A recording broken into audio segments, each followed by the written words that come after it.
ओम नमस्ते जी। नमस्ते। आपने यहाँ पर वैदिक योग ध्यान प्रशिक्षण का शिविर कंप्लीट किया है। हाँ। जो 1 अक्टूबर से 8 अक्टूबर तक लगा हुआ था। हम्म। तो हम आपसे आपका अनुभव जानना चाहते हैं कि जो आपने शिविर में क्या कुछ विशेष सीखा है बहुत कुछ और जो बहुत आप कुछ। हमसे शेयर करना चाहेंगे। हाँ, जरूर। तो बताइए। ये प्रशिक्षण शिविर में हमने बहुत कुछ सीखा है और उससे भी ज्यादा जो सीखा है वो है खुद की गलतियों को और खुद को देखना। अपने गुस्से का कंट्रोल किसी और को नहीं देना, खुद को ही उस पर काम करना है। तो वो सब चीजें और उसके अलावा हमने एक्चुअल ध्यान हमने बहुत सारी जगहों पे ध्यान का प्रशिक्षण लिया है।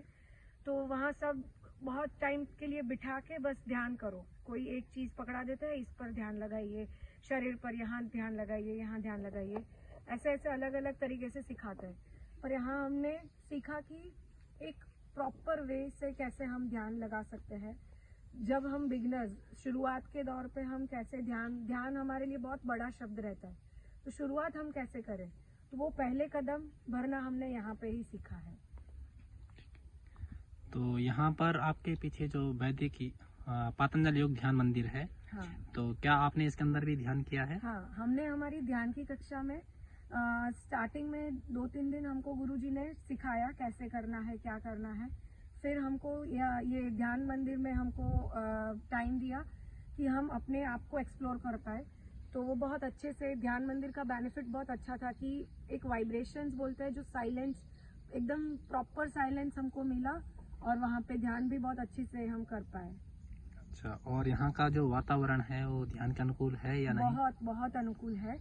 एक जो बोलते हैं ना कि शहर से दूर और जो नेचुरल जगहों पे हम ध्यान लगाते हैं, तो एक अलग ही वातावरण होता है और ध्यान के लिए एकदम अनुकूल रहता है। ध्यान और अपने आप को देखने के लिए भी ये वातावरण बहुत अनुकूल है। अच्छा, तो क्या यहाँ पे जो ध्यान की प्रक्रिया सिखाई जाती है उसमें कुछ इमेजिनेशन होता है या कुछ चिंतन होता है? कुछ बिल्कुल भी नहीं, इमेजिनेशन और चिंतन वगैरह कुछ नहीं। बस अपने सांस को देख के उस पर कैसे कंट्रोल करना है, कंट्रोल भी नहीं करना, बस उसको कैसे देखना है। डीप ब्रीथिंग के बाद आप कैसे अपने सांस को देखोगे, वही सब सिखाते हैं और धीरे धीरे उस पर कैसे केंद्रित करना है वही सिखाते हैं। तो अष्टांग योग के कुछ आपको जो चरण हैं, जैसे आसन, प्राणायाम, जो बेसिक, उनके बारे में कुछ बताया है कि किस प्रकार उनको हम इफेक्टिवली यूज कर सकते हैं? हाँ, वो अभी एज बिगिनर हमको वो सब पहले थ्योरी पढ़ाया कि अष्टांग योग कैसे क्या रहता है, उसके बारे में जैसे हमको कुछ पता ही नहीं था, तो वो सब हमको पहले नॉलेज दी, थियोरिकल दिया। उसके बाद उसको प्रैक्टिकल कैसे करना है वो भी हमको सिखाया, अष्टांग योग के बारे में भी, यम, नियम, प्राणायाम सब। तो यहाँ पर अधिक प्रयोग किए जाते हैं या सिर्फ थ्योरी होती है? नहीं, थ्योरी और प्रैक्टिकल दोनों का प्रॉपर बैलेंस है। और उससे भी अधिक है शंका समाधान, कि जो हम सांसारिक लोग जो बाहर रहते हैं और डे टू डे लाइफ में बहुत ऐसी प्रॉब्लम्स आती है जो हम लोग फेस करते हैं, तो कभी कभी वो किसको बताए, क्या प्रॉब्लम का सॉल्यूशन सही मिलेगा कि नहीं मिलेगा।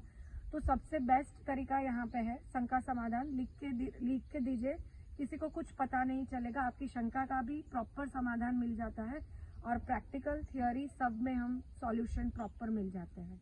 ओके, तो आपने कहा यहाँ पे आप शंका जो अपनी है लिख करके भी दे सकते हैं। हाँ। तो ऐसा इसलिए हो सकता है कि आप अपनी बात बेझिझक होकर के दे सकें। हाँ। और आप अपने सारे कॉन्सेप्ट क्लियर कर सकें, ऐसा हाँ। कुछ?